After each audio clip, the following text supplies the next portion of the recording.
Dans ce laboratoire de San Francisco, aucune ferme et aucun abattoir en vue. Pourtant, ces scientifiques viennent de créer de parfaits nuggets de poulet et ils ont la conscience tranquille. C'est du vrai poulet, mais ce sont des cellules de poulet. Donc aucun animal n'a dû mourir pour ce nugget. Les fondateurs de cette start-up en sont convaincus. L'humanité va devoir manger différemment.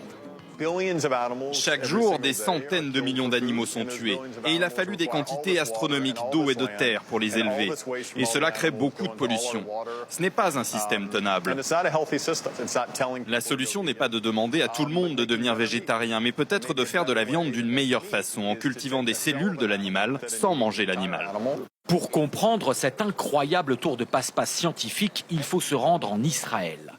Ici, une autre équipe expérimente le même principe avec de la viande de bœuf. Donc on a en fait nos propres vaches dans le laboratoire. Ça c'est Gertrude et Alberta.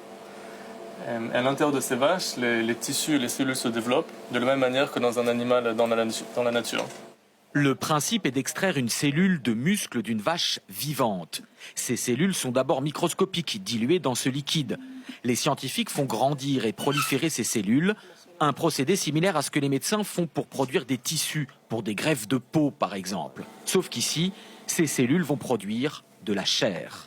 Dans ces boîtes de culture, les bouts de viande commencent à se former. Ces incubateurs sont une vache contrôlée ou artificielle, dans laquelle les cellules retrouvent leur environnement d'origine et continuent à se développer comme si elles étaient à l'intérieur de la vache. Elles ne voient pas la différence. Ce steak de culture est encore en phase de test, mais ce chef israélien qui s'entraîne dans le laboratoire est convaincu. Pour le moment, seuls quelques privilégiés comme nous peuvent y goûter. Mais dans un futur proche, cela ne sera pas plus cher que de servir par exemple une viande bio de bonne qualité. Et pour protéger la nature, c'est la bonne solution. Aujourd'hui, l'élevage, notamment bovin, cause plus de pollution et d'effets de serre que l'ensemble du trafic automobile mondial. Et avec une population de 10 milliards d'humains à nourrir d'ici 2050, il faudra évoluer.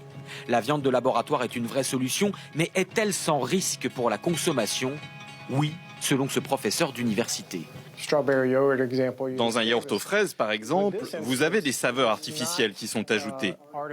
Ici, dans le cas de cette viande, ce n'est pas artificiel. Vous n'essayez pas d'imiter, mais de créer une réplique exacte de la structure cellulaire de la viande d'origine.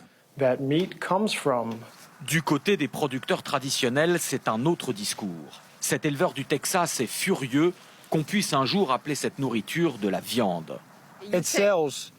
Ce sont des cellules cultivées en laboratoire de manière artificielle.